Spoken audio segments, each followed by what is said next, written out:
Hola a tothom! Avui ens endinsem en un dels segles més caòtics i decisius de la història d'Espanya. El segle XIX no va ser només una època de canvis, va ser sobretot un camp de batalla constant. Una fractura interna que va anar forjant a còpia de violència la identitat del país que coneixem avui dia. I tot gira al voltant d'una pregunta clau. Com pot ser que un imperi s'enfonsi des de dins? Perquè la història que estem a punt d'explorar no és tant la d'una derrota contra un enemic de fora, sinó més aviat la crònica d'un col·lapse provocat per les pròpies divisions i contradiccions internes.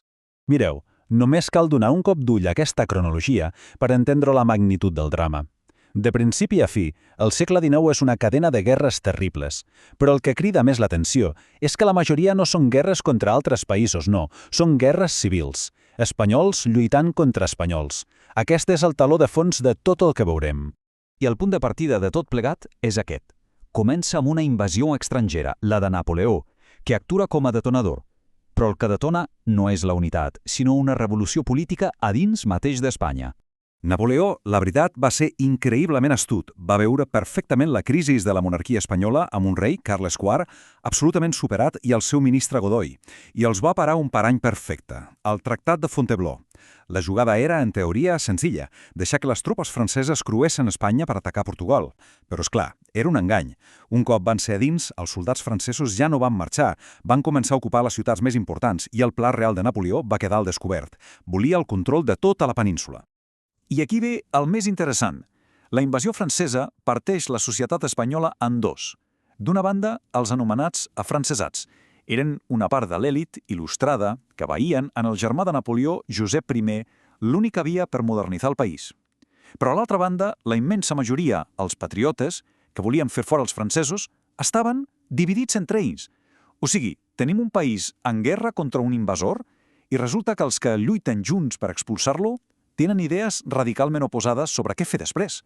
Uns volien tornar a l'absolutisme de sempre i els altres, els liberals, volien aprofitar el buit de poder per fer una cosa totalment nova, una Constitució. I d'aquest caos, d'aquesta lluita, en neix una idea que ho canviarà absolutament tot.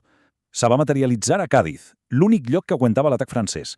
La Constitució de 1812, que coneixem com la Pepa, va posar sobre la taula un concepte explosiu, la sobirania nacional.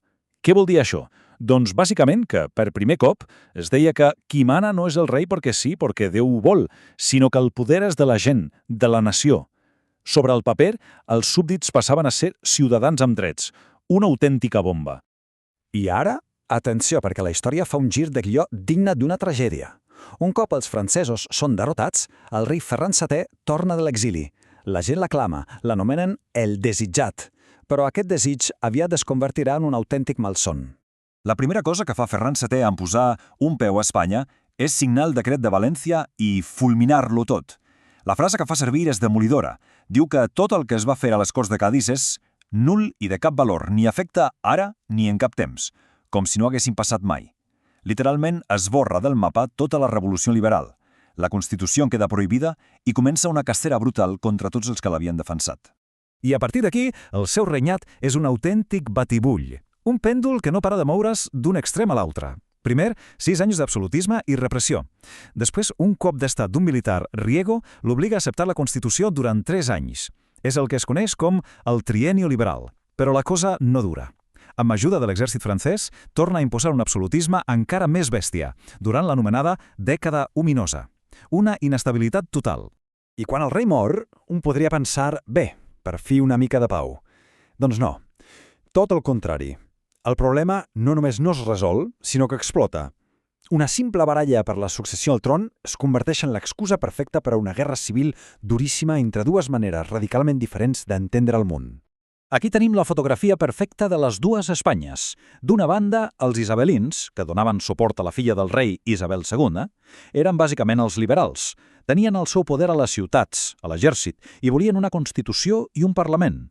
A l'altra banda, els carlins, que defensaven el germà del rei, Carles.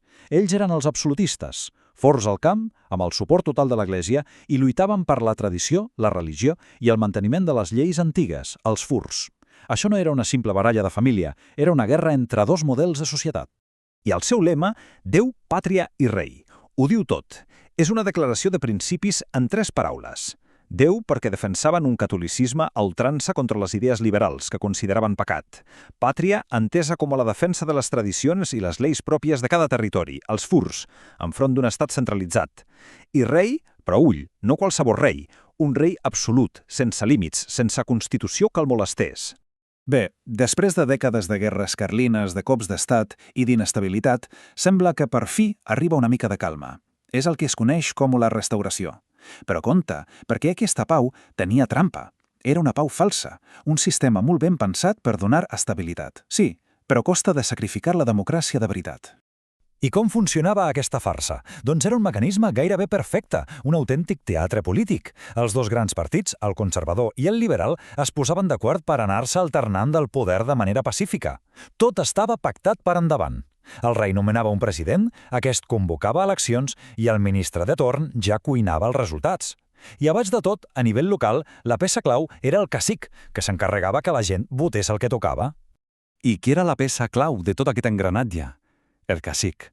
Imagineu-vos el típic home poderós del poble, el gran propietari de terres, el que donava feina o te la traïa. Doncs ell era el cacic. Controlava la vida de la gent i, per tant, controlava el seu vot.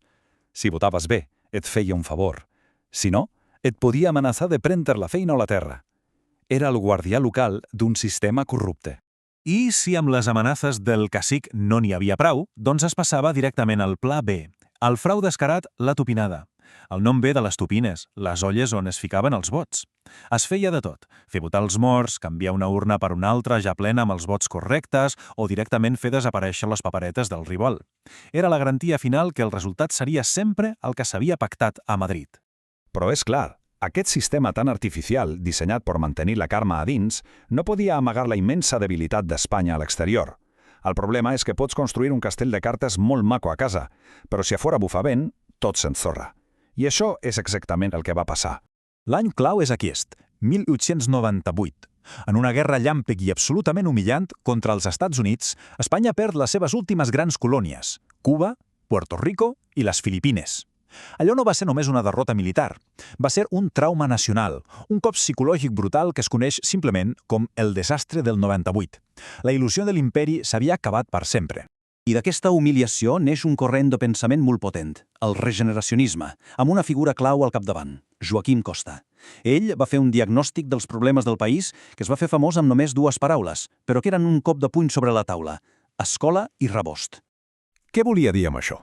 Doncs bàsicament que els problemes reals d'Espanya no eren militars, sinó molt més profuns. Deia que Espanya era un país d'analfabets, amb més del 60% de la població que no sabia ni llegir ni escriure, que la seva economia era tan primitiva que la gent passava gana, i que el seu sistema polític era una mentida controlada per quatre rics.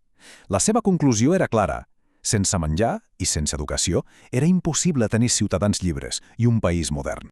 I aquesta anàlisi, que podria semblar només teòrica, va esclatar de la manera més brutal possible a Barcelona l'any 1909, durant la Setmana Tràgica.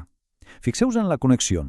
La falta de rebost, la misèria, feia que la gent s'aixigués contra les quintes, un sistema que només enviava els fills dels pobres a morir a la guerra del Marroc.